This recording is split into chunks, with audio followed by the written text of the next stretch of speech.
नमस्कार साथियों, जय हिंद, वंदे मातरम। आप सभी का बहुत बहुत स्वागत है आपके अपने YouTube चैनल एग्ज़ाम ट्रिकी में। दोस्तों, हम इस वीडियो में बात करने वाले हैं एडगर डेल मॉडल की, जो कि DEd special education second year का कोई भी स्टूडेंट हो, चाहे वो इंटेलेक्चुअल डिसेबिलिटी से हो, चाहे वो हेयरिंग इम्पेयरमेंट से हो, चाहे वो विजुअल इम्पेयरमेंट से हो, सभी के लिए दोस्तों यह मॉडल बहुत ही इम्पॉर्टेंट है।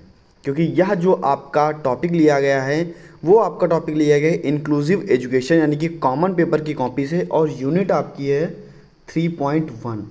और मोस्ट इम्पॉर्टेंट लगा लीजिएगा, पेपर में अगर आप प्रीवियस ईयर के पेपर देखेंगे तो वहाँ पर पूछा गया टॉपिक है ये, यानी कि पेपर में पूछा गया टॉपिक तो बहुत ही इम्पॉर्टेंट आप सभी के लिए है। तो दोस्तों, अपने सभी मित्रों के पास में एक बार वीडियो को शेयर कर दीजिएगा, और चैनल पर नए थे तो चैनल को सब्सक्राइब करने के बाद में बेल आइकन को प्रेस कर लीजिएगा। साथ ही साथ जितने भी हमारे भाई बहन हैं, टेलीग्राम ग्रुप से जुड़ने के लिए लिंक आपको डिस्क्रिप्शन बॉक्स में मिल जाएगा, उससे आप टेलीग्राम ग्रुप से भी जुड़ सकते हैं, और PDF जो है आपको टेलीग्राम ग्रुप पर शेयर कर दी जाएगी। तो चलिए दोस्तों, देख लेते हैं एडगर डेल का अनुभव शंकु यानी कि कोन ऑफ एक्सपीरियंस। दोस्तों, एडगर डेल ओहियो विश्वविद्यालय के शिक्षा शास्त्री थे, और इन्होंने अपने शिक्षण अधिगम सहायक सामग्री की प्रभावशीलता को स्पष्ट करने के लिए इस अनुभव शंकु का जो है वो प्रतिपादन किया। और इन्होंने इस अनुभव शंकु को, जो इनकी बुक थी audio visual method in teaching, इस बुक में जो इन्होंने शंकु बताया,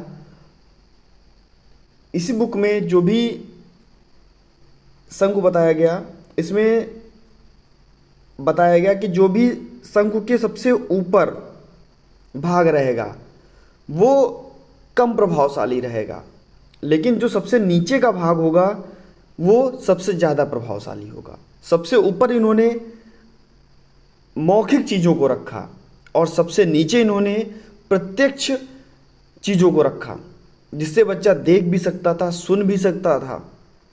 प्रत्यक्ष अनुभव बच्चे को कराया। ये मान के चलिए कि बच्चे को स्वयं जा कर के उन्होंने दिखाया, और बच्चे ने उस पर स्वयं ही कार्य किया।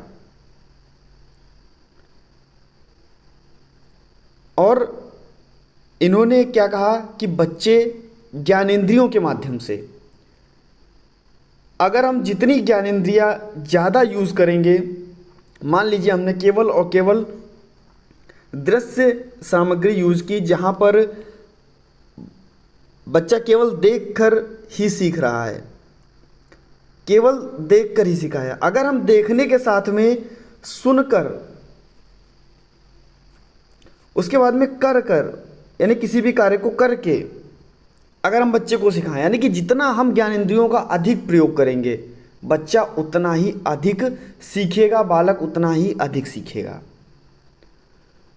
और इन्होंने स्वयं अनुभव करके भी बच्चों को सीखने की प्रेरणा दी, यानी कि अगर बच्चा कोई भी, अगर हम टॉपिक देते हैं बच्चे को पढ़ने के लिए, अगर बच्चा स्वयं से उस टॉपिक को खोजता है, यानी कि खोज विधि यानी कि डिस्कवरी मेथड का प्रयोग करता है, तो भी बच्चा बहुत ही अच्छी तरीके से सीखेगा।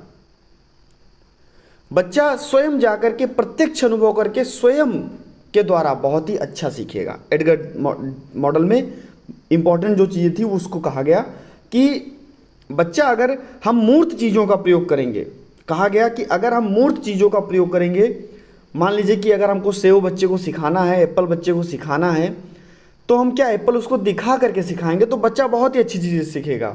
लेकिन हम केवल और केवल अगर हम बता देंगे कि एप्पल माने सेव होता है, तो वो क्या हो जाएगा, अमूर्त चीज़ें हो जाएंगी, बच्चा इतनी जल्दी नहीं सीख पाएगा। तो इन्होंने अपने शंकु में सबसे ऊपर मौखिक अनुभवों को रखा और सबसे नीचे प्रत्यक्ष अनुभवों को रखा। आगे बात कर लेते हैं थोड़ा, और बहुत ही इंपॉर्टेंट टॉपिक है आपका 1 नंबर, 2 नंबर और 5 नंबर की दृष्टि से, इसीलिए वीडियो को लास्ट तक देखिएगा, और सभी मित्रों तक वीडियो को प्लीज़ एक बार शेयर कर दीजिएगा। जब ज़्यादा वीडियो चलती है तो दोस्तों दूसरी वीडियो बनाने में भी हम अच्छा लगता है। तो दोस्तों, अगर वीडियो अच्छी लगे तो लाइक करना ना भूलिएगा, लाइक भी कर दीजिएगा। इसके बाद में अगर हम बात कर लेते हैं इनके शंकु की, तो मैंने अभी आपको बताया कि सबसे ऊपर क्या रखा गया, मौखिक संकेतों को रखा गया, और सबसे नीचे प्रत्यक्ष उद्देश्य पूर्ण अनुभवों को रखा गया, और सबसे ऊपर का जो पोर्शन रहेगा वो क्या होगा, कम प्रभावशाली होगा, और सबसे नीचे का जो पोर्शन रहेगा वो ज़्यादा प्रभावशाली होगा। सबसे नीचे की जो चीज़ें होंगी वो मूर्त चीज़ों का प्रयोग किया जाएगा। देख लीजिए यहाँ पर आप प्रत्यक्ष करके सीख रहा है बच्चा, खोज के द्वारा सीख रहा है बच्चा, नाटक में सहभाग यानी कि कोई भी नाटक कर रहा है उसके द्वारा बच्चा सीख रहा है, बच्चा प्रदर्शन करके सीख रहा है, बच्चा क्षेत्रीय भ्रमण करके सीख रहा है। तो ये सभी चीज़ें क्या हैं, वहाँ पर उसको मूर्त चीज़ें दिख रही हैं, वास्तविक चीज़ें दिख रही हैं।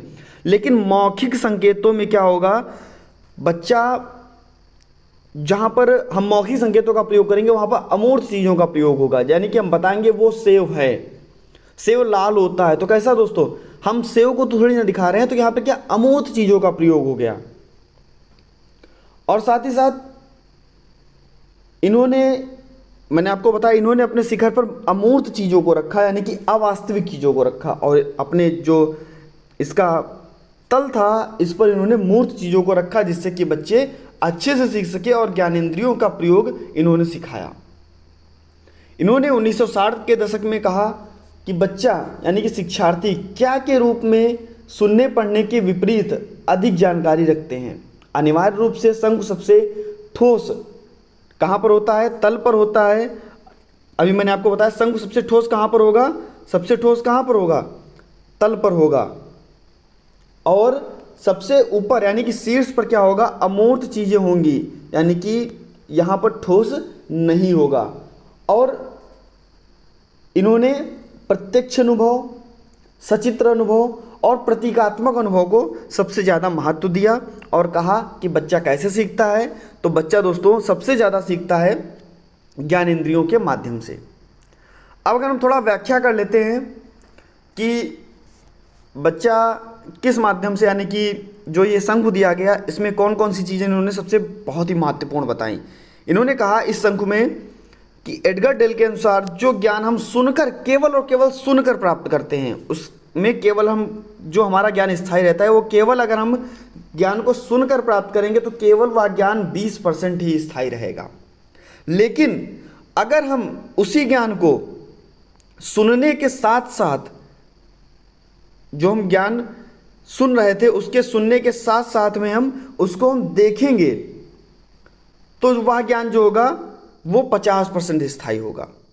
और प्रत्येक व्यक्ति अपने संपूर्ण ज्ञान का 40% श्रव्य दृश्य उपकरणों के माध्यम से सीखता है। यानी कि सुनने के साथ साथ देखना भी बहुत इंपॉर्टेंट है, स्वयं से करना भी बहुत महत्वपूर्ण है, तभी बच्चा बहुत ही अच्छी तरीके से सीखेगा। अब जैसे मान लीजिए कि नाटक में भागीदारी अगर बच्चा ले रहा है, इसमें शंकु में एक तीसरा जो स्टेप था वो नाटक में भागीदारी था। अगर मान लीजिए नाटक में भागीदारी बच्चा ले रहा है तो उसको नाटक के बारे में संपूर्ण जानकारी होगा, उसका जो कैरेक्टर होगा वो भी उसको पता होगा, उस कैरेक्टर में उसको बोलना क्या है वो भी पता होगा। बच्चा करके अनुभव प्राप्त कर रहा है, तो बच्चा जब करके अनुभव प्राप्त करेगा तो वास्तविक चीज़ें वो देखेगा, स्वयं से उस चीज़ को ढूंढेगा, खोजेगा, उसके बाद में ही दोस्तों वह आगे जाकर के उस चीज़ को कर पाएगा। तो आगे हम देख लेते हैं क्या कहा गया। शंकु के ऊपरी भाग में शाब्दिक क्रियाएं हैं, लेकिन सबसे जो कि क्या होती है, सबसे कम प्रभावशाली होती हैं। यानी मौखिक चीज़ें क्या होती है, सबसे कम प्रभावशाली होती है, लेकिन सबसे नीचे भ्रमण प्रत्यक्ष अनुभव पर आधारित होता है, जो कि सबसे ज़्यादा प्रभावशाली होता है। शंकु के सबसे ऊपर आपको क्या मिलेगा, वो आपको मिलेगा शाब्दिक क्रियाएं, शाब्दिक चीज़ें, शाब्दिक संकेत, तो वो सबसे कम प्रभावशाली होंगे। लेकिन जो सबसे नीचे आपका होगा, जो अनुभव करके बच्चा सीखेगा, वो सबसे अधिक प्रभावशाली होगा। आपको याद नहीं करना है, केवल चीज़ों को समझना है, और आपको केवल जो शंकु दिया गया है उसको देखना है कि किस स्तर पर कौन सी चीज़ें रखी गई हैं। आपको खुद ब खुद वो चीज़ें याद हो जाएंगी। और इम्पॉर्टेंट कौन सी चीज़ें थी कि पुस्तक कौन सी थी, audio visual method in teaching, किसने, एडगर डेल ने दी, और कब दी, आपका जो सन था वो शायद 1969 था। आप लोगों ने याद कर लिया होगा, 1969 ही था। तो दोस्तों इसके बाद में क्या कहा गया, डेल का मानना था कि सीखने में जितना अधिक ज्ञानेंद्रियां सक्रिय होती हैं उतना ही अधिक हम बच्चे को सिखा सकते हैं, उतना ही अधिक सीखना क्या होता है, प्रभावशाली होता है। आगे अगर हम बात कर लेते हैं, अनुभव शंकु के ऊपर से नीचे की ओर आने पर अधिगम सामग्री की प्रभावशीलता बढ़ती है, जबकि नीचे से ऊपर जाने पर अधिगम सामग्री की जो प्रभावशीलता होती है वो कम होती है। आगे हम उपयोगिता की अगर बात कर लें तो यहाँ पर क्या कहा गया कि शिक्षण की रोचकता तथा प्रभावशाली व्याख्या करने में सहायक, यानी कि शिक्षण को अधिक रोचक बनाने के लिए। रोचक कैसे हो जाएगा? बच्चे को हम स्वयं करके सिखाएंगे, नाटक के माध्यम से सिखाएंगे, बच्चे को प्रदर्शन करके सिखाएंगे, बच्चे को हम ऑडियो विजुअल चीज़ों का यूज़ करेंगे, तो क्या होगा दोस्तों, वो चीज़ें सबसे ज़्यादा प्रभावशाली होंगी, ना कि केवल और केवल मौखिक चीज़ें। शिक्षण अधिगम सामग्री की व्याख्या करने में सहायक, यानी कि टीएलएम का अगर हम यूज़ करेंगे तो उसकी व्याख्या भी करने में इसको सहायता मिलती है। साथ ही साथ बहुज्ञान इंद्रियों की क्रियाशीलता मूल्य अनुभवों की ओर अग्रसर होती है, यानी कि जो भी हम ज्ञान इंद्रियों की क्रियाशीलता कराते हैं बच्चे को, उससे बच्चा बहुत ही अच्छी तरीके से अधिक सीखता है और जो भी ज्ञानेंद्रियां हैं उसकी व्यापकता भी बढ़ती रहती है।